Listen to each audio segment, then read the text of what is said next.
Thanks to the wildly popular Making a Murder docuseries on Netflix, one guy is going to be released from prison because of his possibly wrongful conviction. Now, Making a Murder followed the story of Brendan Dassey and his uncle, and they were basically convicted of murdering a woman by the name of Teresa Halbach. Now, if you watch the entire documentary series, you'll see that there were huge problems with the way the prosecution went about investigating and charging these individuals. And in the case of Brendan Dassey, it turns out that he was forced to admit to a crime that he may not have committed at all. Now, the judge's 91-page opinion concludes that Dassey's constitutional rights were violated by the way investigators handled the case. The prosecution's investigators repeatedly telling Dassey they're looking out for his best interests, giving Dassey false assurances he has nothing to worry about, feeding Dassey pieces of information about the crime they had already constructed, and failing to ensure the presence of a sympathetic adult in the room, such as a lawyer or parent. Now, if you guys haven't watched this series, please, I am begging you, watch it so you have an understanding of how important this story is and how important this development is. Because when you watch it, there's this one scene that I remember vividly, and I don't think I could ever forget. He gets called in for questioning, and he very clearly has, a mental disability. I'm not entirely sure what it is, but he basically tells the investigators, if I tell you what you want me to tell you, will you let me go? I have a test tomorrow. And at that point, he basically confesses to a murder that he may not have committed at all. And he has no real understanding of the severity of the situation he's in at that moment. And so to have the judge, overturn this conviction is so incredibly important. And I guess we'll see what happens with the prosecution, because they could file an appeal. But this is the exact outcome of good journalism. So I have slight mixed feelings on this, actually. Now, I was a prosecutor for a nanosecond, just as an intern in 2 different summers at a local level and at the U.S. Attorney's Office. And so I actually think cops getting him to trust them and doing all those things to elicit a confession is totally fine.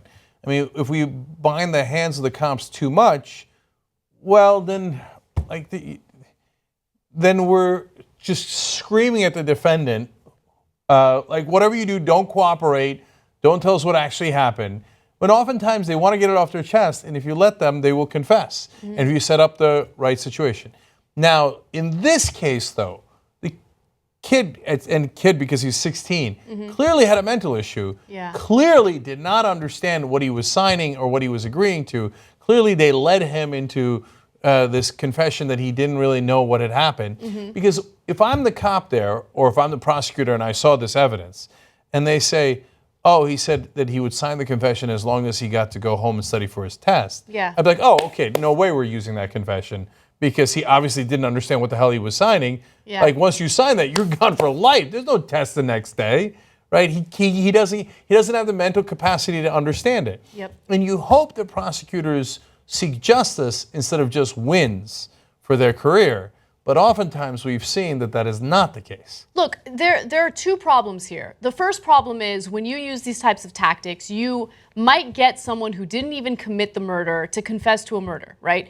And then you throw the wrong person in prison. But at the same time, in your effort to hurry up and prosecute someone and convict them of a crime, you're allowing the actual criminal to roam free, right? And he can strike again at any time.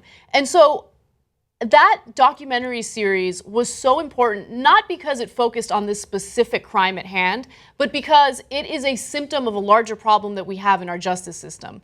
The way that they fed him the confession, that was another thing that really stood out to me. They were telling him what to say, and he would just repeat it. And it was because they had been questioning him for so long, and by the way, this is a very common tactic. They had been questioning him for so long that at that point, he was willing to say anything to get out of there. But little did he know that once you confess to a crime, you're not getting out of anything. So finally, the thing I did not know back when I was more conservative, and certainly when I, again, just worked as an intern at the prosecutor's office, basically you're just observing and understanding what's happening. But I went to work at those places because if I was going to be a lawyer, I wanted to be a prosecutor, and I had inklings of going in that direction.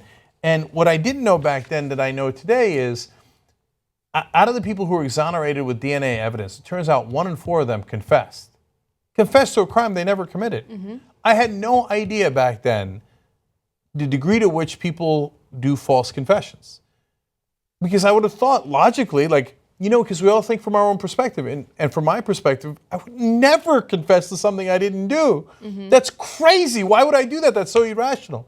But that's because I'm a pretty logical guy. I've got a good education. I know what's going on. And since I went to law school and I worked at those offices, I know how prosecutors work. I know how cops work. I know not to confess to things I didn't do. But a lot of people don't know that. Yeah. And they don't have the same capacities. And so they, a shocking number of times, confess to things they did not do.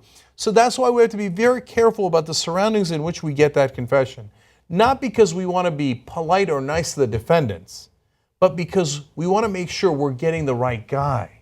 Yep. So if you coerce the confession out of him, it doesn't help anybody. It doesn't bring you justice to the victims either. As Anna pointed out, it's entirely possible that the real killer is still out there. So it's a double injustice. Yeah, absolutely. Well, this is a good development for Brendan Dassey, and I hope something similar happens for his uncle, because there were deep issues with the way that they investigated that case and the way that they convicted that man as well. You want to watch the whole 2-hour show, Young Turks, anytime you want, anywhere you want, any way you want, no commercials? I know what you're thinking. People should die. They want Tony Snow to die. Cheney to die.